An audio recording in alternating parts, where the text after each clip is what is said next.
So this is an editorial team. The special issue is called Developing Entrepreneurialism, and the team is the two of us that are in the room right now, Arun Kumar and myself, and Sionga Lee from HEC Paris, and Lena Pouchet, who's a colleague of mine from Copenhagen Business School. Arun, do you quickly want to introduce yourself, say hello to the crowd out there? Yes. Hello, everyone, and thank you for joining us. My name is Arun Kumar. I'm a reader in global development and management, and this is one of the special issues that I'm currently editing, and I really enjoy doing it. So look forward to reading your work. Super. Thank you, Arun. And my name is Christina Lubinski. I'm a professor at Copenhagen Business School and come from a humanities background. I have launched in 2023 a project called Rethinking Entrepreneurship in Society. If you're not following us on LinkedIn yet, please do. We're the green design scheme that you see all over social media. And entrepreneurialism and the developing of entrepreneurialism is very much at the core of our agenda. And Lena Pouchet is also a postdoctoral fellow in that project. So that's sort of our interest in this topic of entrepreneurialism, and was one of the initial reasons why we proposed it to the Journal of Business Venturing Insights. You probably all know the Journal of Business Venturing Insights quite well, but just to give a brief overview from the publisher side, this journal has the agenda of publishing thought-provoking research, highlighting in particular novel ideas that are sort of at the forefront of entrepreneurial phenomena, and we think entrepreneurialism could certainly be one of those. It offers a platform for very multidisciplinary work. So we are particularly interested in people that are able to bring perspective and expertise from different disciplines together.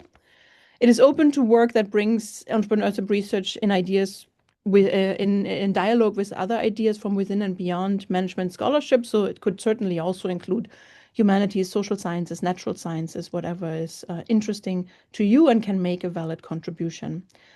And also in terms of innovation in methods and in theorizing, this is a very open journal that prides itself in having an open mind and a reviewer base that is willing and able to engage with very novel ideas. The hope is that that will enhance the conversation among scholars and also with practitioners by offering a forum to disseminate novel and relevant entrepreneurship research. And the articles that are published in this journal tend to be very short, so they should not exceed 12 double-spaced pages of text in 12 font, excluding the references, table, and figures. And the journal also has a very deliberate editorial policy that is trying to make sure that voices are heard relatively fast and are not going through years and years of peer review. That's sort of the agenda of the journal. I don't know if there's already questions about that. I know that is a very broad and ambitious agenda in many ways, but we're trying our very best with the special issue. And I know the general editorial team as well. We're trying our very best to put this into practice as well. Does anyone have a question about that, about the overall agenda? No. And if you do, please just unmute yourself and yell out loudly so I know you want to come in, and then Arun and I will try to work with you on that. The review process as JBVI is sort of an initial evaluation by the editors-in-chief, and there's a relatively high desk reject rate. If the journal and the editors-in-chief don't think that this is the right direction for this journal, then they will not engage it. But once they decide it is valid for JBVI, they assign the paper to one of the AEs, to one of us, and we're sending it out to one, possible two reviewers, which should be a relatively streamlined and fast process.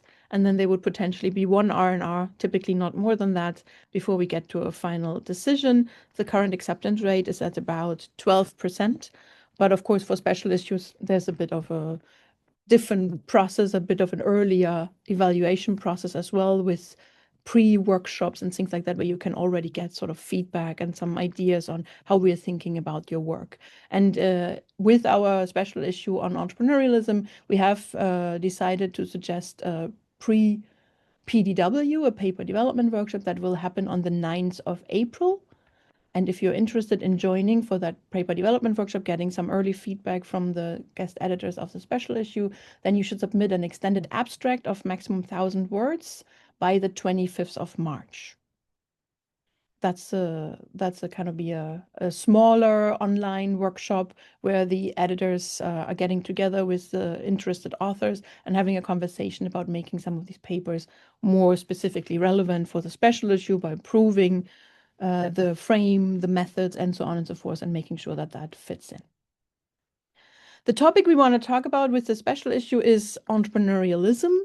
The term entrepreneurialism has been used in a variety of different contexts. In the way that we frame it and have framed it in our previous work, we think of entrepreneurialism as an ideology, a very strong belief system, or a template for social action. So it's much more than the practice of starting new businesses. It really has become sort of pervasive throughout society and shapes in many ways how societies think, act, and organize, and what they value along the way. And we have written that up in a number of articles that are mentioned in the call for papers, where you can kind of see how our thinking around entrepreneurialism has evolved. You do not have to follow that slavishly. We are also, of course, very interested in alternative perspectives and critical perspectives on our approach to entrepreneurialism. But we do want all the papers in the special issue to speak towards this idea of entrepreneurialism as a broad belief system that is very impactful and powerful within our societies. Typically, what that involves is we use entrepreneurialism to frame political choices, also around the questions of development, personal development, but also development of economies and countries. It legitimizes institutional norms, and it structures many of the aspirations that both business people but also other stakeholders in our societies have. When people talk about entrepreneurialism, they often refer to a logic of constant disruption. So as things are constantly changing, and change itself is sort of seen as morally good. There's also an idea of self-optimization that different scholars have associated with entrepreneurialism. So how do we make ourselves continuously better? How are we constantly optimizing our own personalities and our processes in the world? And in many ways, that is very much a market-driven progressive logic that underlies much of entrepreneurialism literature so far. Again, you may tell us that there's other ideas that need to be more vividly represented in this field of research, but that is where the research is right now. And that could extend into all sorts of domains. So we're open to papers about business, but it could also be about education, about public governance, social development, geopolitics. All of these domains have shown very strong tendencies for entrepreneurialism. And so we would be excited to learn from all of you in what areas of society we can find this kind of thinking. We have defined it in one of our papers as an ideology that extends entrepreneurial logic into social life, directing aspirations and actions toward the relentless pursuit of entrepreneurial ideas. So that could be a definition that you can build on or that you can take a critical perspective on if you're so inclined. In the special issue particularly, we think that there is a number of underexplored areas around entrepreneurialism where we feel like we could potentially have a productive conversation. One would be around entrepreneurialism's historical development. So how has entrepreneurialism developed conceptually, discursively over time? And are there particular periods or turning points that are worth pointing out? The other is related to this idea of development. So interrogating how entrepreneurialism shapes what counts as development. And we think of the development not necessarily just in the sense of a technical development discourse, but also personal, collective, material and symbolic, political and cultural progress or improvement. All of these could be covered under the label of development if you want to engage with this idea of developing entrepreneurialism. Are there any questions from the audience about this idea around entrepreneurialism and development so far?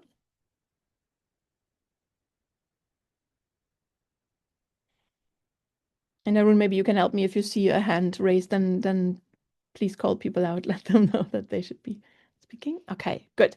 Then I'm just going to continue a little bit more on this idea. So in many ways, entrepreneurialism is interesting to us because it oftentimes shapes how agency is both imagined and then also enacted. And there's a number of examples that you could look at for that.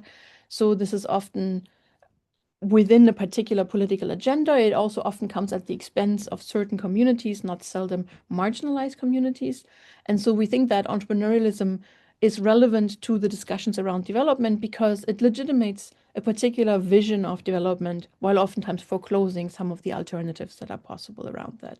And there's one of our co-editors, Yonggang Lee, has written very eloquently about the gospel of development and the gospel of entrepreneurialism that promises empowerment and redemption, but oftentimes doesn't quite see the through or doesn't quite show the results that people are hoping for in that context. So entrepreneurship as a fix for social problems even as they also obscure structural inequalities or perpetuate them potentially. So entrepreneurialism is increasingly framed as relevant for everyone and everywhere. It's a discourse of entrepreneurship for all, and this could potentially be problematic because it naturalizes some of the forms of development and crowding out alternatives. So in many ways, what we would like to ask through the lens of all of your beautiful and hopefully empirically and conceptually interesting papers, how does entrepreneurialism legitimate, reconfigure, and constrain possibilities across diverse historical, institutional, and geographic contexts? So that was kind of the proposal we made to JBVI, which they then accepted into a special issue. And we were asked to clarify some of the objectives that this SI has. So best case scenario, if everything goes well, what would we potentially hope to get out of a special issue like this? And we think that the special issue is relevant to clarify the concept of entrepreneurialism and potentially distinguish different ways it operates. That could be one thing that comes out of this work. Another thing is examining how entrepreneurialism legitimates particular visions of development while obscuring or foreclosing alternative perspectives. And then, of course, it would be interesting to note what could we do to potentially push and advocate for or promote some of these alternatives. Historicize entrepreneurialism by situating its rise and transformation within broader cultural, institutional, and political contexts. So understanding why do we have this version of entrepreneurialism as the most relevant and most obvious one right now, and what are potential alternatives that we didn't, the past not taken, potential alternatives that we didn't enact. Then explore how different actors have contributed to entrepreneurialism's rise and fall. So what is the role of particular political groups, social groups, and so on and so forth in promoting this agenda?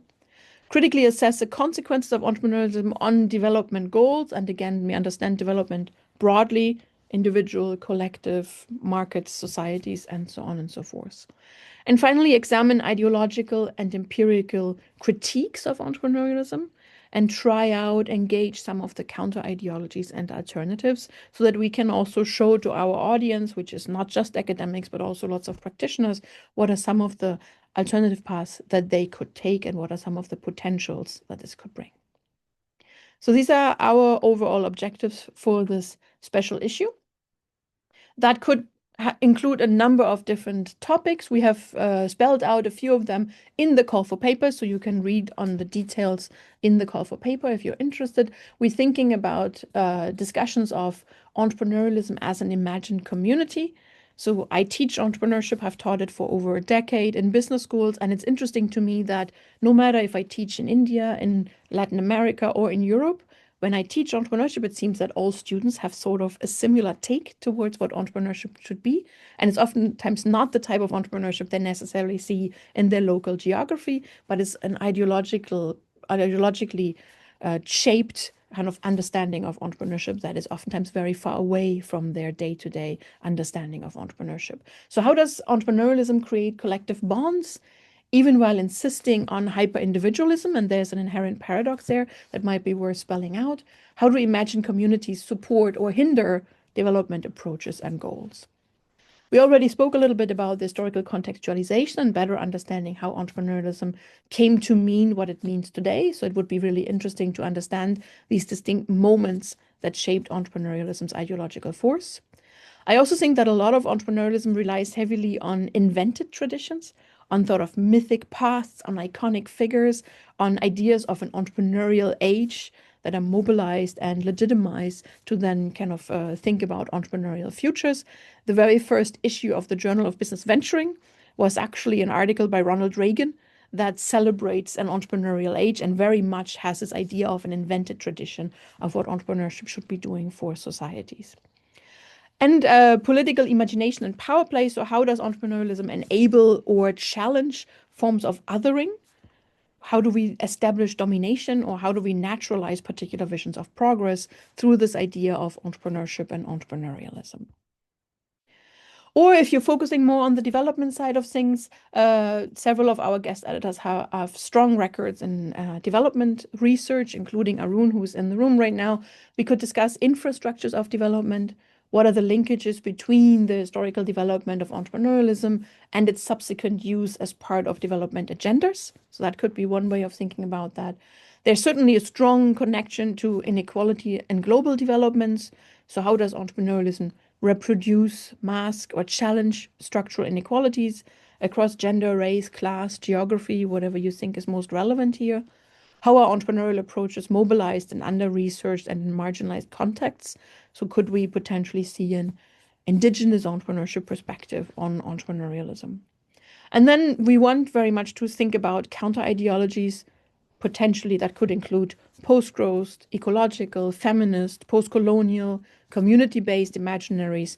All of those could be used to challenge entrepreneurialism's dominance and hopefully open up a little bit of space for alternative notions of development. So how else could we frame this? How else could we research this to lead kind of down a different pathways along the way?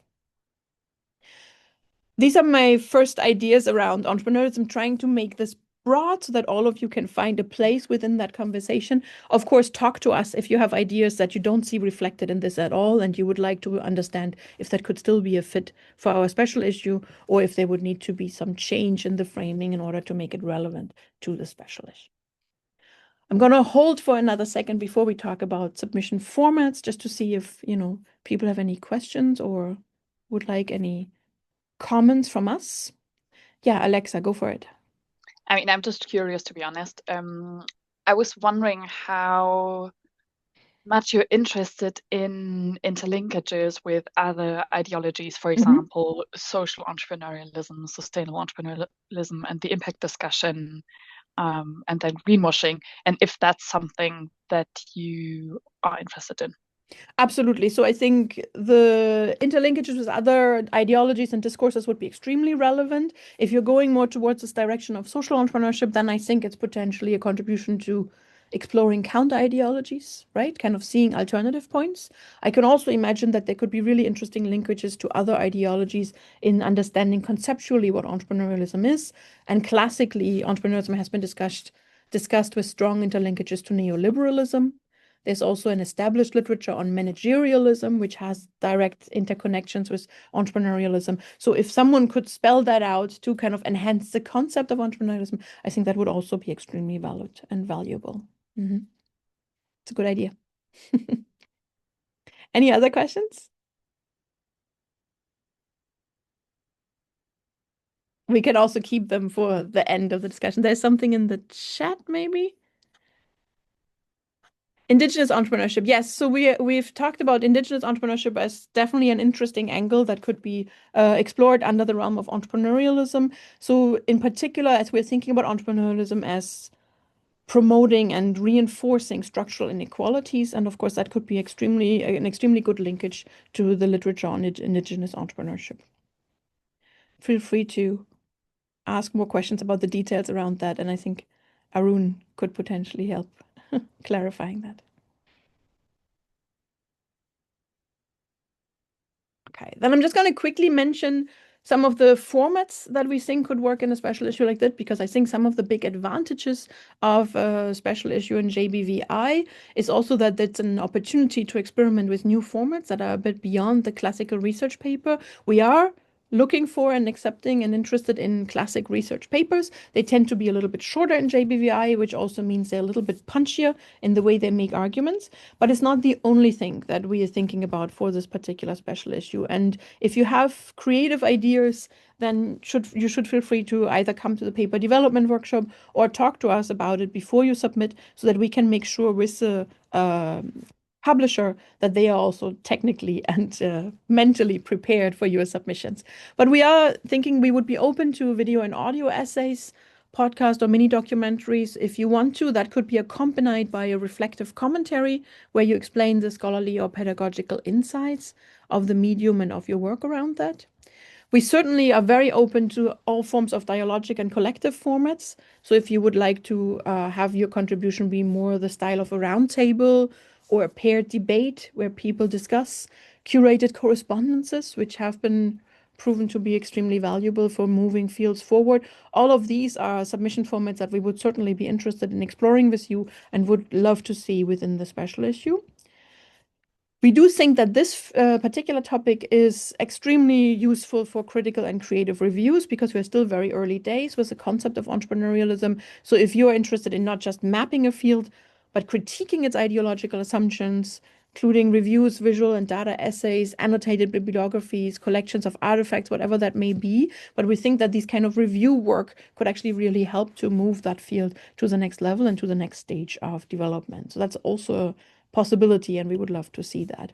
And finally, if you have speculative or reflexive approaches in particular, we think that would also be a really good fit for entrepreneurialism and development as a topic. So author-ethnographic essays, for example, where scholars reflect on how entrepreneurial norms shape their own careers or their own institutions and classrooms, that would also be a really interesting contribution to the entrepreneurialism debate.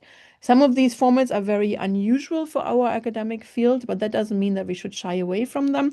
Maybe another one in that row is all forms of performative scholarship, performance-based pieces. So, for example, reflections on interactive installations or performances that can reveal the social life of entrepreneurialism. These are also things that our editorial team is actually willing and ready to take on, and then hopefully also shepherd through the rather difficult process of getting things like this published.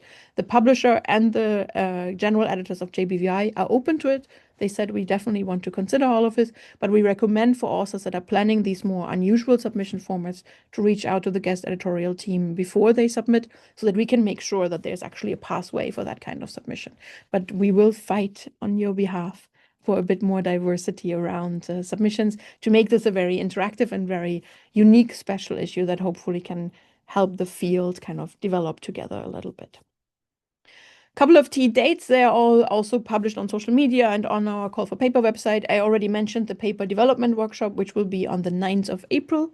And if you would like to participate, then you submit an extended abstract of maximum 1,000 words by the 25th of March. So that's still more than three and a half months away from now. That's a good timeline, right? That's like, I can do this sort of territory. The submission deadline, the final deadline for submissions for this special issue is the 31st of October. You can submit earlier. The submission deadline is open, and we are reviewing things as they come in, so we don't let you wait until the 31st of October. So if you have a reason why timely publication is important to you, then you can absolutely submit things earlier, and it will get reviewed as it comes in. The very final deadline for editorial acceptance will be the 31st of May 2027. That is, if you're submitting on the 31st of October, we guarantee that you have a decision by that date. Hopefully. Maybe even earlier, but that's a final acceptance deadline. And you can always reach out to us. The QR code links you to our call for papers. If you haven't seen it yet, you can also just Google it, of course. If you have questions along the way, then you can always reach out to us, Lena Prochet or myself, Arun as well, who's here in the room. We are going to happily answer all of the questions you have that come up as you're writing and designing and thinking through your submissions for the special issue.